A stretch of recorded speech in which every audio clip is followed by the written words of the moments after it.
আসসালামু আলাইকুম, welcome to Maria's creation. কেমন আছেন সবাই? আজকে আমি আপনাদের জন্য আমার পছন্দের একটি খাবার রেসিপি নিয়ে এসেছি। এটি হলো গরুর মাংসের কালা ভুনা। দেখুন, গরুর মাংসের কালা ভুনাটা দেখতে যেমন সুন্দর হয়েছে তেমনই সফট এবং জুসি হয়েছে। ভিতরটা দেখতেই পারতেছেন, এক হাত দিয়ে আমি ছাড়িয়ে নিতে পারতেছি, শক্ত নেই, একবারে সফট হয়ে গেছে। আর এখানে আমি কোনো বাহিরের মশলা ব্যবহার করব না, সব ঘরোয়া মশলা দিয়ে আজকে আমি গরুর মাংসের কালা ভুনাটা তৈরি করে নেব।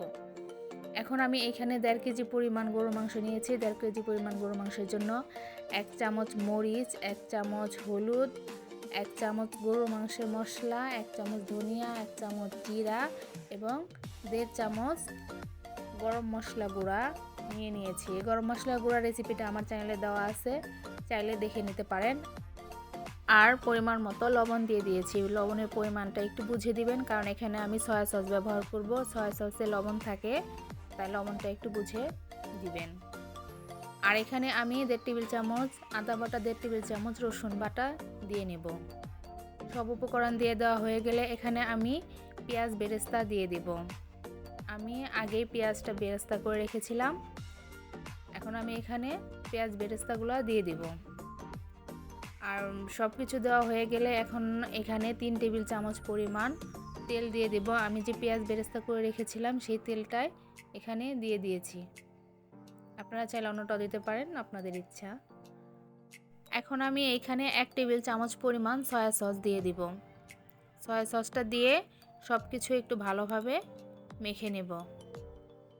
সব কিছু মাখানো হয়ে গেলে আমি একটু 20 মিনিটের জন্য এগুলো ম্যারিনেশন করে রাখবো। তারপরে আমি একটি কড়াইয়ে পরিমাণ মতো তেল দিয়ে 1 টেবিল চামচ রসুন কুচি দিয়ে একটু ভেজে নেব। আর এই কালা ভুনাতে তেলটা একটু বেশি লাগে, কারণ মাংসটা একটু ভাজতে হয়, তাই তেলটা একটু বেশি দিলে ভাজতে সুবিধা হবে এবং কালা ভুনাটাও সুন্দর হবে। আর আমি রসুন কুচির সাথে এলাচ, দারচিনি এবং তেজপাতা দিয়ে দিব।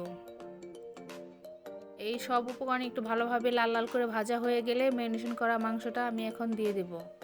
গরুর মাংসটা দিয়ে তেলের সাথে একটু ভালোভাবে একটু নেড়ে চেড়ে তারপরে এখানে 1 কাপ পরিমাণ পানি অ্যাড করে দেব। আপনারা আপনাদের আইডিয়া অনুযায়ী পানি দিবেন, যাতে মাংসটা ভালোভাবে সিদ্ধ হয়। আমি 1 কাপ পরিমাণ দিলাম। আর 1 কাপ পরিমাণ পানি দেওয়ার পর আমি ঢাকনা দিয়ে ভালো করে ঢেকে দেব এবং লো আঁচে রান্না করব। লো আঁচে রান্না করলে পানি কম দিলেই মাংস ভালোভাবে সিদ্ধ হয়ে যায়। আর কেমন সিদ্ধ হয়েছে সেটা তো আপনারা প্রথমে দেখতেই পারছেন, একেবারে নরম হয়ে গেছে। তাই লো আঁচে একটু সময় নিয়ে নেড়ে চেড়ে রান্না করবেন। আর কিছুক্ষণ পর পর নেড়ে চেড়ে একটু উল্টে পাল্টে দেবেন, যাতে সব সাইডে একটু ভালোভাবে সিদ্ধ হয়ে আসে। দেখুন আমার পানিগুলো শুকিয়ে আসছে। এখন আমি তেলের মধ্যে একটু সময় নিয়ে ভাজবো। পানি শুকানোর পর আমি 20 মিনিট এরকম তেলের মধ্যে মিডিয়াম আঁচে ভেজে নিয়েছি। আপনারা ওইভাবে ভেজে নেবেন। দেখুন আমার মাংসের কালারটা কিন্তু চেঞ্জ হয়ে এসেছে, একটু কালো কালো হয়ে গেছে। যখন মাংসটা একটু ভাজা হয়ে যাবে তখন আমি মাংসের উপরে পেঁয়াজ কুচি এবং কাঁচামরিচ কুচি দিয়ে দিব। এই সময় পেঁয়াজ আর কাঁচামরিচ কুচি যদি দিয়ে দিই তাহলে একটা ভালো ফ্লেভার আসবে আর মাংসটা খেতেও ভালো লাগবে। আমি পেঁয়াজ কুচি আর কাঁচামরিচ কুচি দেওয়ার পরে 10 মিনিট সময় নিয়ে একটু ভাজবো, যাতে পেঁয়াজ আর কাঁচামরিচের যে কাঁচা একটা গন্ধ এটা না থাকে। 10 মিনিট ভাজার পর আমার মাংসটা পুরোপুরি ভাজা শেষ।